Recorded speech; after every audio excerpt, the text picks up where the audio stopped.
Hello, everybody. I'm Vince Marino, and this is my Lunch and Learn. Welcome, and welcome, Michael Key. Michael, it's good to see you. To see you too, Vince. I want to start off with a little history of why I have Michael on this show. A while back at Empowering Pumps, we were a sponsor at an operations challenge, and it was great. This is at EFOT in Munich, Germany. And you'll see this fella here who was removing an impeller. And I started looking closely at the tools he was using here and here. This device is like a leather tool that he was wrapping around an impeller. And we had a ball there, but it made me want to reach out to you, Michael, because it, this is my opinion. I think you have a better mousetrap. So the Kira system, we're going to call it the Kira system, is your invention, and it not only helps people with a safety aspect, they can't cut themselves and hurt themselves, but it also helps protect the equipment. And if you help the equipment, then you actually have an increased medium time before repair process, if I've got that right. So with that kind of I kind of Yeah, butchered the introduction there, but you've been doing this for over 30 years. So why don't you start off with what happened that compelled you to invent this new product? yeah, Vince. Yeah, when I was fortunate enough when I got out of school uh, to get into the industry, and I was able to uh, get into a program that some older gentlemen crafts, taught me how to do that very thing, how to work on the pumps, right? Learn the craft. And they still to this day, they still teach the craftsmen coming into the craft the same way they did whenever I came into the scene. Um, but that being said, I over the years that I would just, I seen many parts, many components of pumps get damaged, as well as I've damaged a few myself, just for the sheer fact I didn't have the right tool, right? Right. Hence, that's kind of how the Keyrus system was developed, because I started, got to be a better way to do this, right? Got to be a better way to do this and a safer way to do this. So I developed a Kira system, which in turn makes it much easier to break the pump apart and protect not only the craftsman but the components, critical components of the pump. Right. So let me just kind of regurgitate what I just heard here. So back in the day, and I'm showing you some pictures here, some video. This is from your system, your video on YouTube.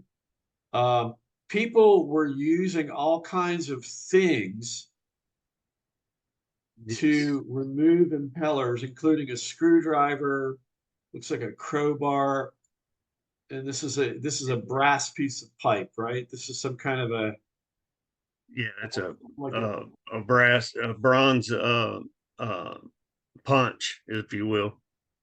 Um, and they in your use that opinion, to hit against it to try to break that loose, right? right? And in your opinion, all of these methods are incorrect or damaging.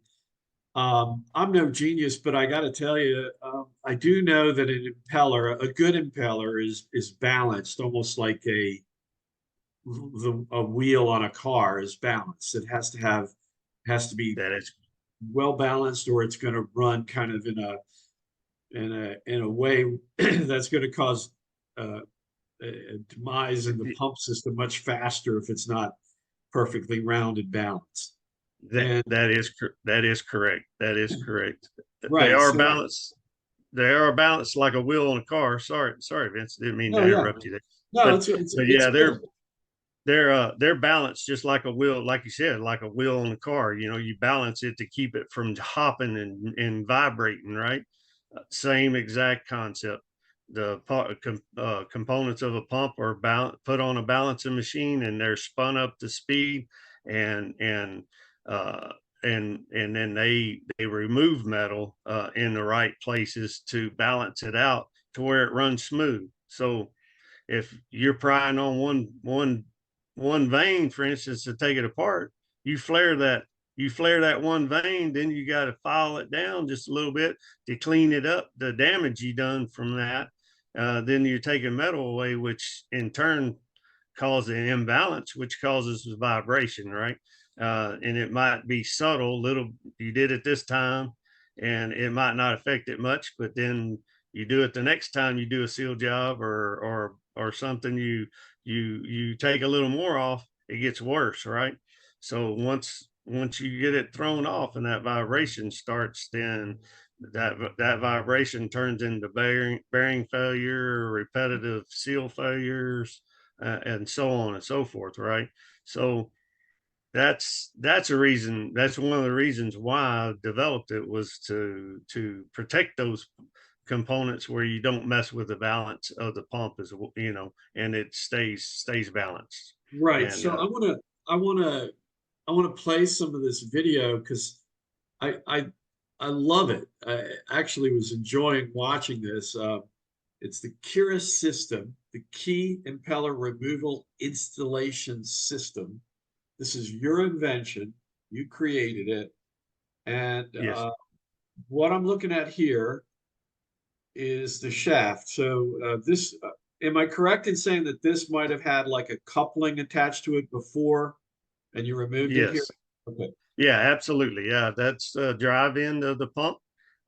Usually there's a coupling hub that goes on that shaft, which in turn uh, That's where the motor, the driver is connected to the pump, right? So Right. when you pull that pump out, you pull that hub off because you don't want to put that's balanced also, so you don't want that hub damaged either, that could cause vibration. So you remove that hub and you use that tool, as it called, I call the drive-in socket.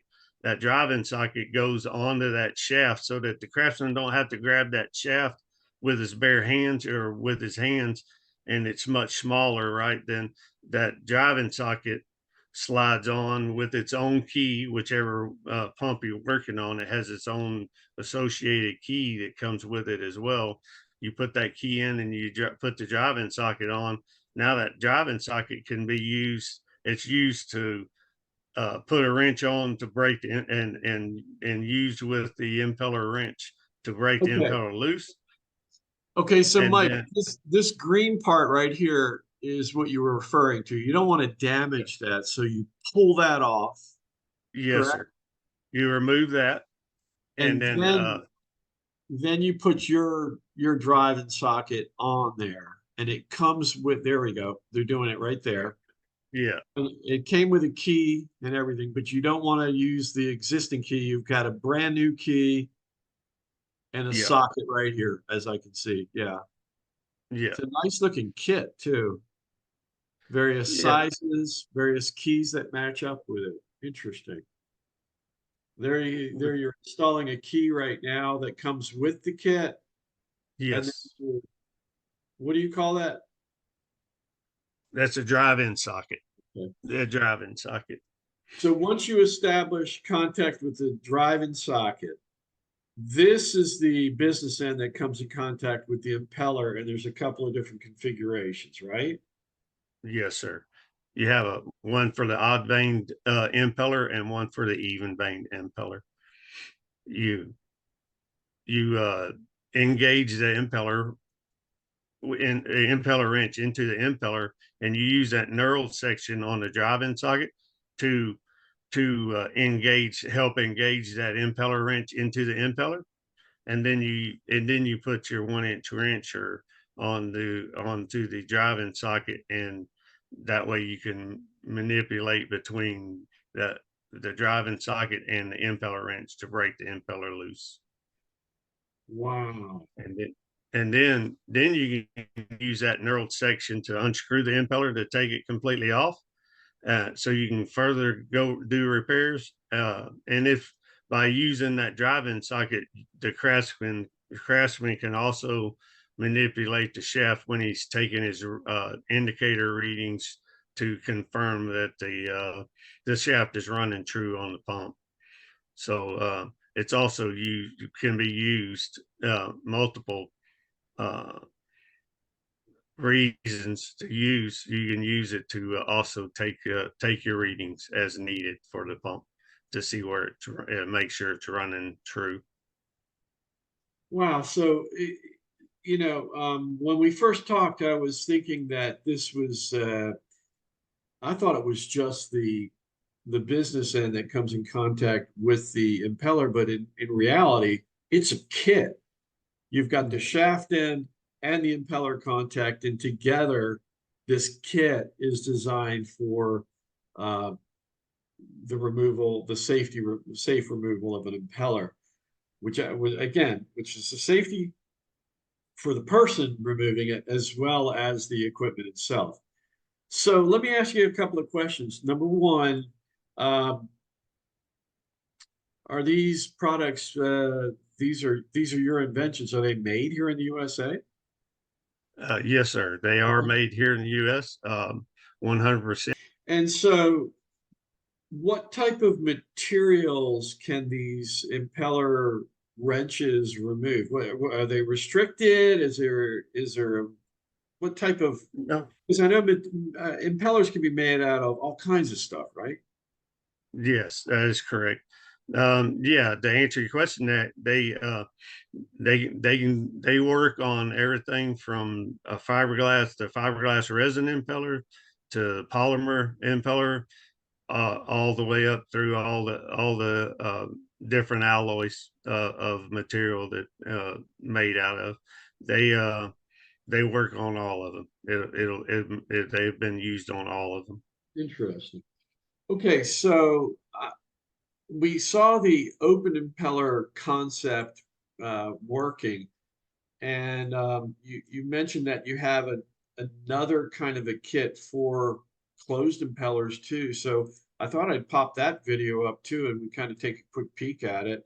Um, Maybe you can kind of walk me through this, but do you see the video coming up here, closed impeller? Yes, sir. Yeah, that's Okay, a closed impeller. all right. So same kind of So configuration for the shaft, I guess, right on this side, right? exactly. The closed impeller kit is being used on the closed impeller. You can't access the vanes on the closed impeller. So I had to do a different design where you have equalizing holes there that you can see in the back of the impeller, Right, and the I utilize those equalizing holes. They're like directly right in front of the vanes, in front of the veins. So those pins in the closed impeller wrench there that you can see, right, engage. You line them up with the equalizing holes, which in turn allows that wrench to uh, be inserted all the way into the impeller, right. and then those pins is what holds that comes in contact with the impeller that and at multiple points to allow it to be able to help manipulate the impeller, breaking it loose. Right, Uh, without just putting stress. Here's a good example right here. There's one, two, three, four, at least five holes here. five. Yeah, there's Yeah, 5 holes. Yes, sir. That is yeah, correct. And any way you turn that, those are equally spaced. So anyway, as you're trying lining that up, whichever once it lines up with the holes, they're going to go in. It doesn't matter what position that impeller's in. It'll engage them. Um, and So that tell me prevents you this, from Mike. putting any bar or nothing in there, right? Or getting on Right. the eye of the impeller. So before we started this recording, you and I were kicking around a story that you shared with me that somebody tried to take an impeller off like this, but I'm assuming this area here was they used a chain. Is that right? Yeah, yes, sir. That area is your wear ring area, or your what they call the eye of the impeller. Right. Um, the yeah, I had a customer that he had his craftsman pull a pump in to do a seal job. Had a seal leak, and they pulled the pump in. Uh, Sent his guys to go pull the pump out and bring it to the shop to do a seal job. And he uh, he figured give him enough time to get it to the shop. Figured they'd be in the shop with it, right? And he entered his shop, and they had it up on the table, and they had a chain on that eye on that wear ring area. And before he could tell them to stop, they they they put pressure on it, and it collapsed the eye of that impeller. It just literally just smashed it, right? Just imploded it. And that just so happened to be an Inconel impeller, and very high alloy impeller.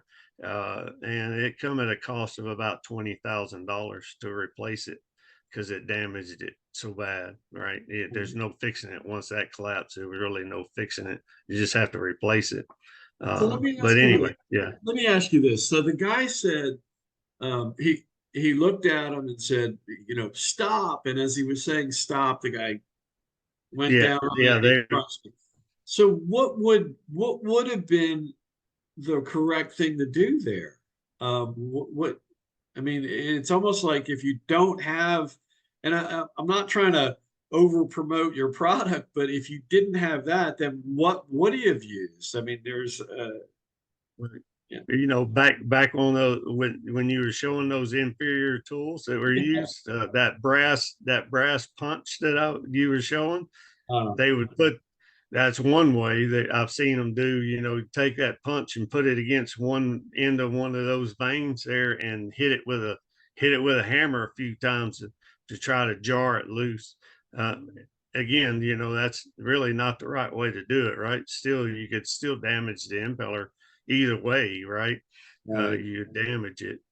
Um, Yeah. In fact, that brings me to another question. And again, I'm a rookie at all this stuff, so I don't know all the answers, but this looks like a damaged impeller. Would you say that's a true statement?